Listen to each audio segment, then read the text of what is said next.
This puzzle is just so big. You can eat a donut in one bite, right?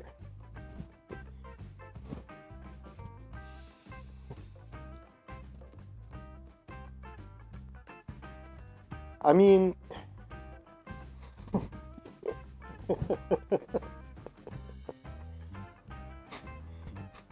does this count as a bite-sized food?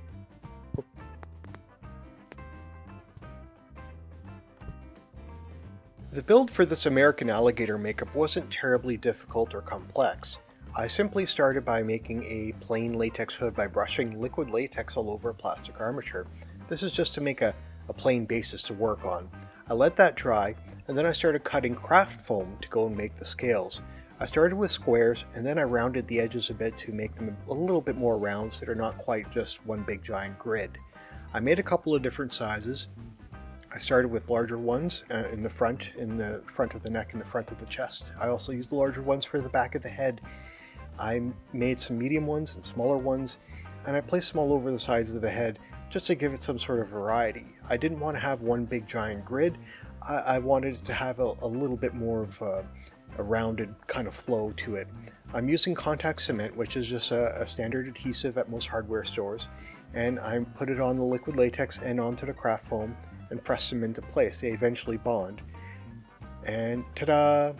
So you can see the smaller scales complement the larger scales, and it kind of made it have a nice look. I really like how this part turned out.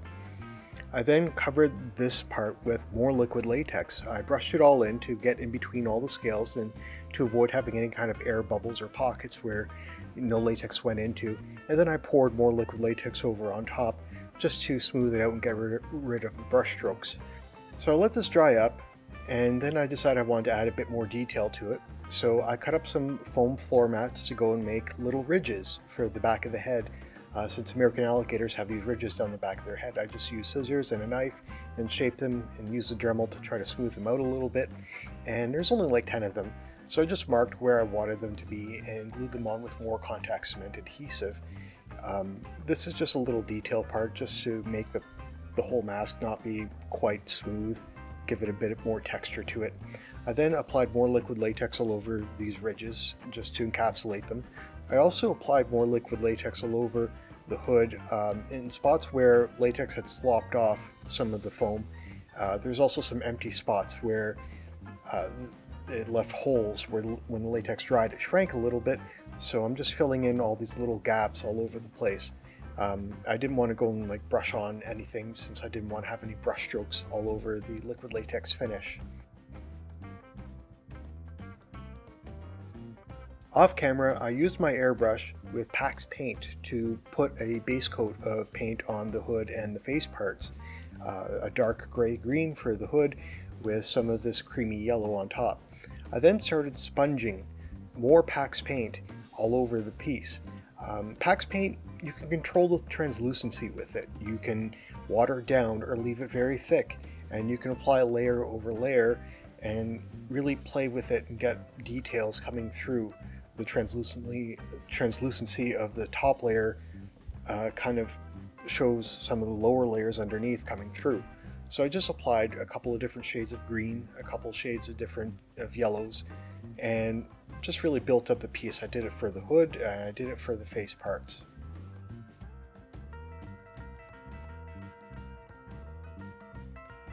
You'll notice I'm using actual reference photos of alligators. I didn't want this to be too cartoony, like bright green or anything like that. Real alligators are barely green. They're more like a dark gray than anything. You'll also notice I didn't apply the teeth yet. This is because it's just way easier to glue the teeth in after everything's done being painted. Otherwise you're going to be getting paint all over the teeth, which is just a huge pain to clean up. So I'm just going over a couple different layers of paint to get some detail on it.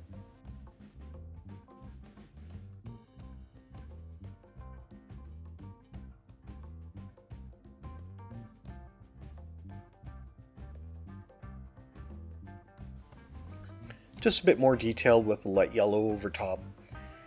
I then wanted to add a bit more of a pronounced kind of shading, or a brighter shading on the brow ridges. Alligators actually have like this ossification thing going on where the bone and the skin kind of merge together in this area in their foreheads. I then went over with a paintbrush and did all the little tiny details of the pressure dots. Alligators have hundreds of these dots all over around their mouth. Think of them as like fingertips. They help them navigate in the water and sense anything that's touching them.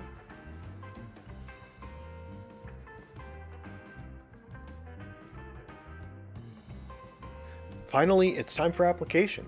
I put the hood on and used Prosthetic adhesive to glue the edges down a little bit. I didn't want to go too far in, just enough to tack it down into place to avoid having the hood slide around while I'm trying to apply the rest of the pieces. I started applying Prosthetic adhesive on a section of the inside of the mask. I'm working on mostly the forehead, nose, and under the eyes area first. I didn't want to put it all on in one shot because it's way too big and difficult. I almost forgot to put a glue stick over my eyebrows to protect my eyebrows from the Prosthetic adhesive. Now I'm just applying Prosthetic adhesive all over my face area to try to line it up with the rest of the alligator face all over my nose and forehead and underneath my eyes. You'll also notice that I installed some tubing inside of the nose of the alligator to help with my breathing so that I could actually breathe. You can do this, or you can simply snip out a section of the mouth, of the inside of the mouth, since it's not going to be visible. I used a hairdryer to speed up the drying of the glue, since you want both sides to be dry, and when you press them together they'll bond. This piece is so big, I highly recommend having a second set of hands to help you. I really struggled to put this on by myself. This is actually my second attempt at putting the face part on, because the first attempt was just too difficult to do. So I started by trying to place it properly on my face so that it lines up well with the jaw part. And once I was happy with the forehead and nose area being glued down, I then repeated the adhesive process for the left and right sides of the head. So I'm just putting adhesive on the mask, on my face, letting both sides dry. I use the hairdryer to speed up some of the drying. And I repeat this for both sides of the face and glue them down, and then it's all into position. Once that's glued on, then it's time for the overlapping jaw part. I did have to trim a little bit to make the parts fit together properly and fit onto my chin. I then cut out a small notch for my labret just in case it was going to get knocked around a little bit. I didn't want to be in pain while I'm doing this. I then applied, again, Prosthetic adhesive on the jaw of the alligator, on my chin, and a little bit on my neck. I let both sides dry and then pressed them together, and they bonded. The pieces are meant to overlap. They are meant to look like the mouth is closed in a default sort of position, so you may need to trim some of it to fit your face, since these are just made on a generic head. It's not even a head cast of my own head, it's just a generic head. So once these are glued on, I then started applying Cabo Patch, which is like a thick version of Prosthetic adhesive. It's used for going over edges, for building up any kind of edges that might be a little bit thick. I only did a little bit on this one around my eyes, and just to try to help everything blend together. I didn't think it was necessary to do any further blending on the rest of the outline of the mask because the PAX paint blended it really well. The edges were still fairly thin, so I didn't think it was necessary to apply more of the Cabo Patch. So once the Cabo Patch was applied around my eyes, I then went on to go and set up for PAX paint for painting the rest of the edges between the hood and the face. There were a couple of gaps that didn't have any paint, and I just wanted everything to be blended together since my blend wasn't perfect previously. So I'm just, again, going over the same steps as before with the darker green and then the lighter greens and layering the PAX paint with the sponge, just to try to blend everything all together. I also applied the PAX paint underneath my eyes just to cover up the area that I put the Cabo Patch on. I used water-based makeup for the rest of around my eyes. I didn't film that since I did that part after I put my contact lenses in, and I really couldn't see anyway. So there you have it. I'm now an American alligator. I really hope that you enjoy this piece and this video. It really took a lot of time to put together, but I think it was really worth it. Hi, in this crockumentary, I am wearing our American Alligator Face. This, at the time of recording, is our second largest piece behind the giant cartoon face. It's still a huge piece. It covers your cheeks and it goes over your forehead and it covers your nose with this giant muzzle. It overlaps over your hairline, so you will want to wear this piece with a bald cap. It also has the jaw part, which is this massive jaw. It comes up and around the cheeks and to the sides, and it goes down the neck part ways. It also has a giant tongue sculpted into it. Inside the mouth are 64, count them, 64 plastic teeth. They're each individually numbered with instructions and come in a plastic baggie. It's a lot easier to glue them in after you've painted up the piece or you put makeup over it and then you put the teeth in, because otherwise you're going to be stuck dodging all 64 of those teeth to avoid getting any kind of makeup or paint all over them. So it's just way easier to glue them in after. Everything was applied with Prosthetic adhesive and glued on. The hood part you saw in the time lapse is just a latex hood with some layers of craft foam and paint, and it completed the entire look. I painted the entire thing with Pax paint. Now this entire piece is, I don't know how long, just hold on one second. Okay, I got a measuring tape. This piece is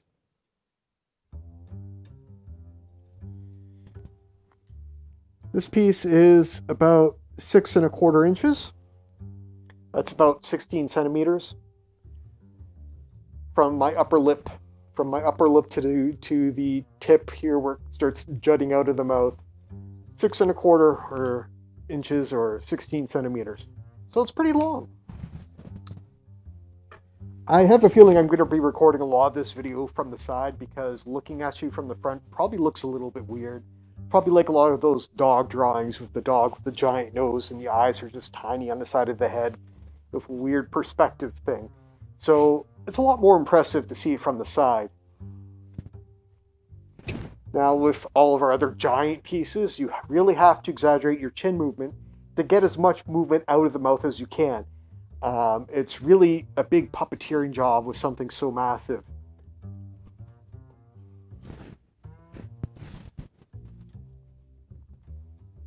Now, this piece was specifically modeled after an American alligator. I use American alligator references to sculpt this.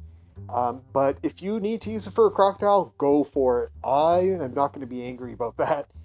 There just aren't that many pieces like this out there. And I really don't think most people will be able to tell the difference when it comes to an anthropomorphized version of an alligator or a crocodile.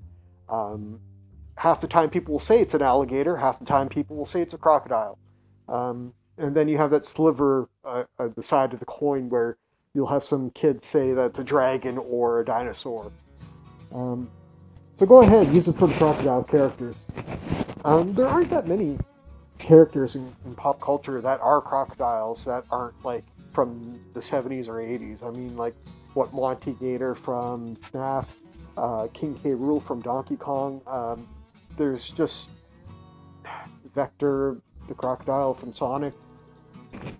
There aren't that many plays that use an alligator or crocodile character. The only one that comes to mind is like Peter Pan.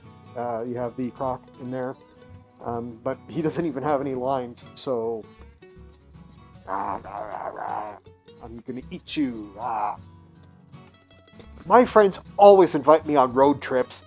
I know shortcuts like the back of my hand. I'm an expert navigator. But they don't ever let me drive. Disappointing. I scare them. They say that I'm too much of a tailgater. When I was a little kid, I was actually in the Youth Bowling League in Ontario. It was a blast. I had fun as a kid. I was a regular alligator. Nobody wants to play poker with me. Not the tigers or the lions or the zebras. They're too afraid of losing hands.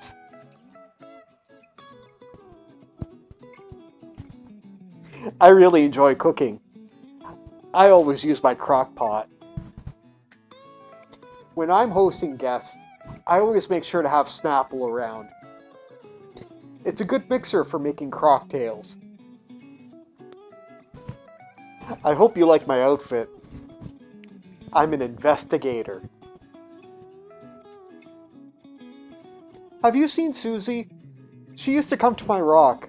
I really miss her. I'm gonna crock your world with this one.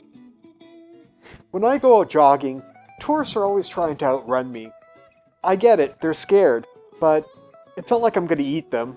I mean, I tried once, but that was absolutely disgusting. It didn't sit well with me. It gave me bad gas. I became a real fumigator.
See you later.